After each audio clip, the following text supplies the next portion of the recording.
série de obrigatoriedades legais que ainda é muito pouco utilizado.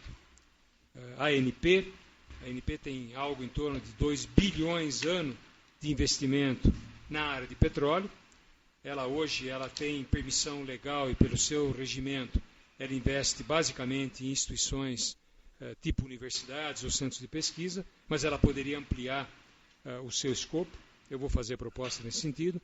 Nós temos a ANEEL, para vocês terem uma ideia, a parte elétrica, nós conseguimos com um único programa trazer quase 600 milhões daquilo que é chamado não reembolsável, que são os recursos que vão para as instituições de pesquisa, da ANEEL para fazer pesquisa básica, que foi o que sustentou um dos programas da gente. Nós temos a Anatel, que está, nesse momento, conseguindo, ou avançando, pelo menos, para normatizar a utilização dos seus recursos. São quase 3 bilhões ano que não são utilizados por ninguém, nem pela Anatel, nem por ninguém. E eles acabam caindo na vala comum do Tesouro Nacional e poderiam estar sendo direcionados para atividades de pesquisa, evidentemente na área de telecomunicações. Então aqui entra toda a parte de software, de equipamento, de sensoramento remoto, de GPS, o que vocês quiserem imaginar, ligado às telecomunicações em todos os níveis. Nós tivemos também um desenvolvimento muito forte em instituições como o Senai, não sei se vocês sabem, um dos principais centros de robótica e mecânica avançada hoje se localiza num centro do Senai, na Bahia, que conta com pesquisadores da Alemanha via a atuação do Instituto Fraunhofer e que nem sempre é dado ao conhecimento aquilo que eles fazem trabalho altamente relevante de pesquisa básica, além de pesquisa aplicada. A Petrobras, que é reconhecida por isso, que tem um ativo de quase 3 mil convênios com as universidades brasileiras, que se assenta, a sua capacidade de intervenção se assenta muito naquilo que é produzido pelas universidades e centros de pesquisa, e também o BNDES, que nos últimos 5 anos começou a fazer desenvolvimento científico e tecnológico, e mais tecnológico, mas já está investindo em inovação e tecnologia somas consideráveis. E temos as FAPs, que estão se esforçando para avançar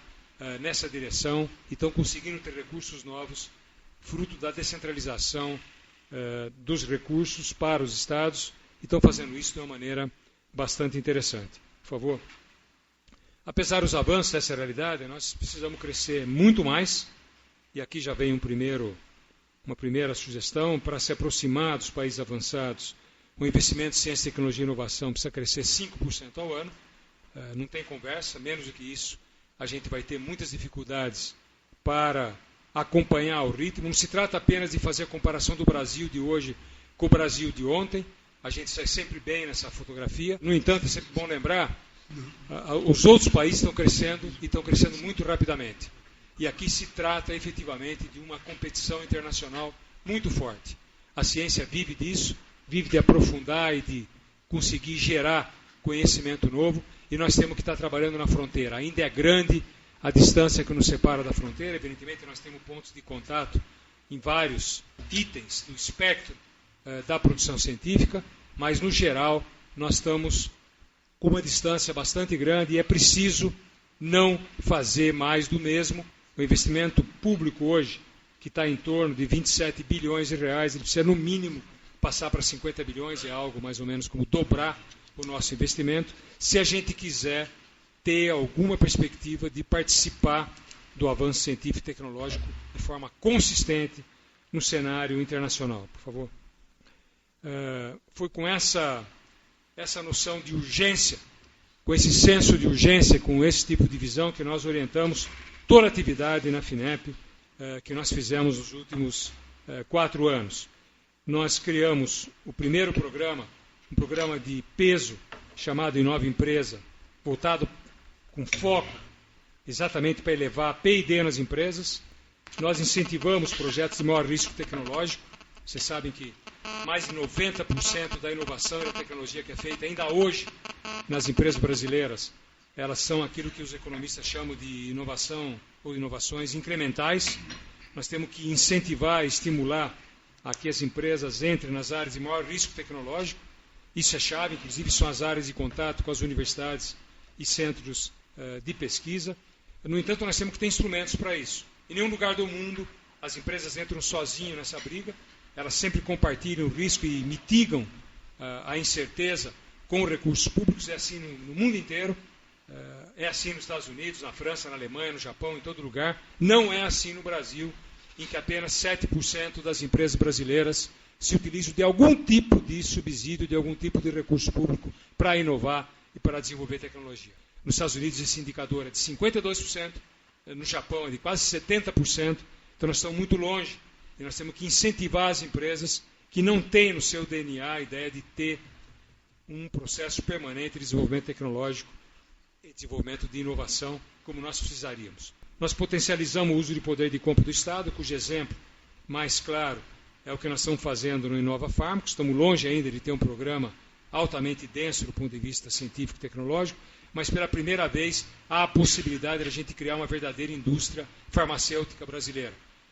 Vocês sabem que a indústria farmacêutica brasileira cresceu muito com os genéricos, ela comprava, importava o básico da Índia e da China e dava um tratamento aqui no Brasil, soltavam no mercado, elas são grandes, são gigantes, têm muitos recursos, mas do ponto de vista de pesquisa e desenvolvimento elas eram e continuam ainda muito fracas, apesar de terem melhorado muito.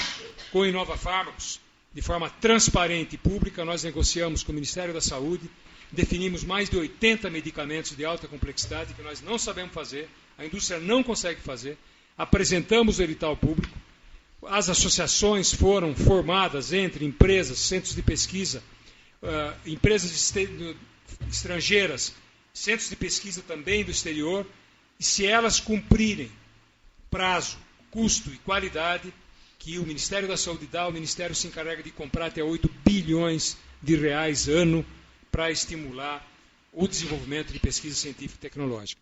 É uma chance grande de a gente ter uma verdadeira indústria farmacêutica e nós não estamos fazendo nada que nenhum outro país avançado faça. É política industrial moderna, avançada, transparente e que está, até o momento, dando certo. Os medicamentos já estão sendo entregues e o poder de compra do Estado já está sendo utilizado para fazer tecnologia. O Inova Empresa está aqui, os resultados. Nós somos criticados por apresentar um programa de 32 bilhões de reais. Bom, o resultado foi uma demanda agregada de 98 bilhões de reais nos 12 programas que estão listados aqui à esquerda do slide, nos vários programas que fazem parte da família Inova. Foram 98,7 bilhões de demanda que nós selecionamos e já contratamos, juntamente com o BNDES, cerca de 30 bilhões de reais, e somente a FINEP contratou 14 bilhões e meio de inovação. É um programa absolutamente exitoso e que certamente vai dar um avanço na capacidade das empresas e na nossa capacidade de produção de tecnologia. Nós lançamos com a mesma ideia de fazer programas relevantes. Nós participamos ativamente da formação com outros, com o CNPq, com o CGE, evidentemente da formação pelo Ministério do Programa das Plataformas do Conhecimento. São arranjos públicos e privados que invertem a lógica tradicional com que a gente faz ciência no Brasil. Até agora nós temos as agências públicas com o balcão. Aqui nós vamos inverter o sistema, nós vamos trabalhar com encomendas científicas e tecnológicas.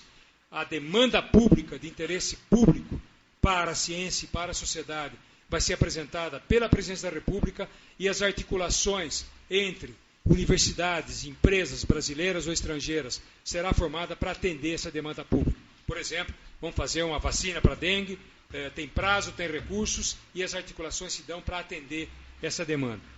Eu insisto, nós não podemos pensar dentro das caixinhas, não podemos pensar exclusivamente como mais do mesmo.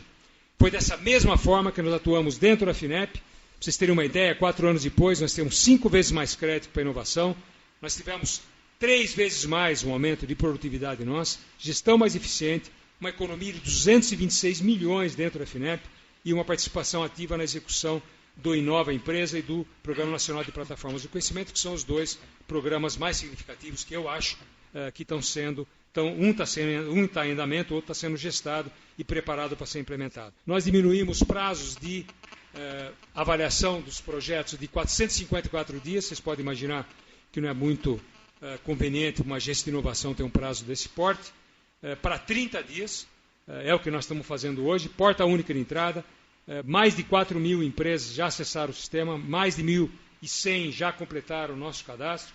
Nós temos a demanda total via esse sistema, de 1 ano apenas de sistema, funcionando já. 18 bilhões de reais, um aumento de produtividade, a redução de prazo e uma redução de custos para a FINEP de 4 milhões de reais por ano apenas na utilização de homem-hora ou mulher-hora para fazer análise. Por favor.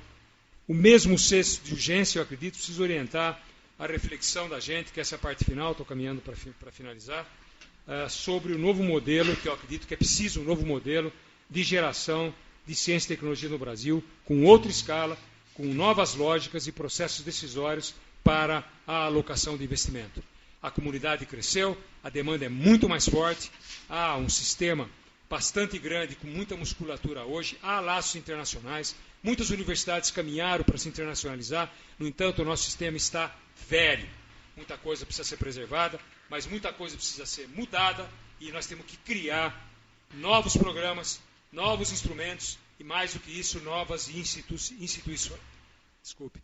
instituições.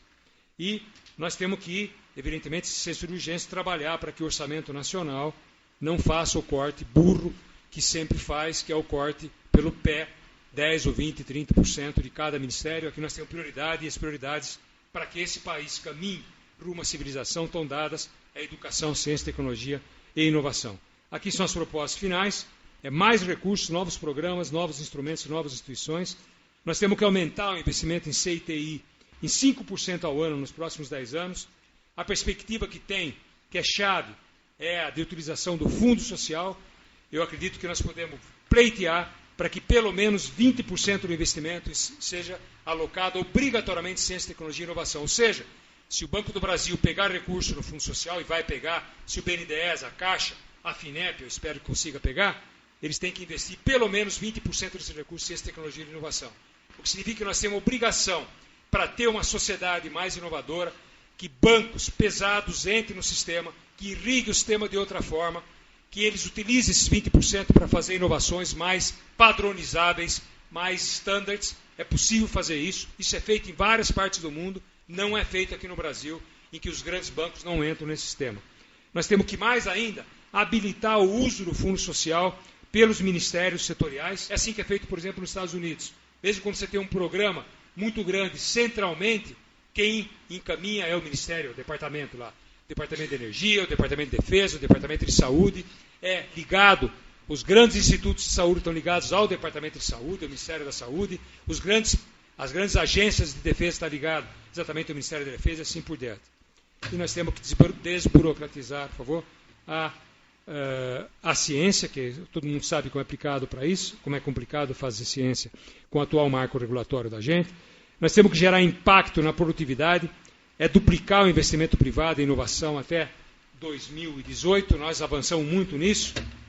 Nós temos que aumentar a subvenção para 20% do total de crédito, não adianta cobrar das empresas que elas têm que entrar em áreas de maior risco tecnológico, senão não temos instrumentos para fazer isso, achamos que elas vão fazer sozinhas, não fazem em nenhuma parte do mundo e não vão fazer aqui no Brasil. E nós temos que usar os recursos da ANP, da ANEEL, da Anatel, para fundos de investimento em tecnologia, de forma a financiar startups, empresas de base tecnológica. É perfeitamente possível fazer isso legalmente e seria muito dinheiro colocado à disposição, de tal forma que a gente possa ter uma explosão de empresas de base tecnológica no Brasil, assim como uma atuação para a gente definir novos marcos regulatórios. Estamos propondo construir uma super agência de inovação, capaz de gerir e investir 50 bilhões ano, que é o que o Brasil precisa. Pode demorar para chegar até lá, mas nós precisamos disso. Há muitas instituições que estão espalhadas e que se sobrepõem, há sobreposição de funções, não há clareza institucional sobre as instituições, é possível unificá-las, dar norte, dar foco e criar prioridade. Acho que é o último slide, por favor. São novos programas e instrumentos, é a segunda geração da nova empresa, é a primeira geração das plataformas de conhecimento, é criar um cartão inovação para que se dissemine a inovação e o desenvolvimento tecnológico no Brasil, é avançar no investimento direto de tal forma que a gente consiga criar programas para atingir 5 mil empresas, startups, empresas de base tecnológica e incentivar o mercado de venture capital, que é fundamental para a gente ter desenvolvimento tecnológico. E, por fim, feliz aniversário à dona USP, que nem sempre a gente faz 80 anos. Tá? Muito obrigado.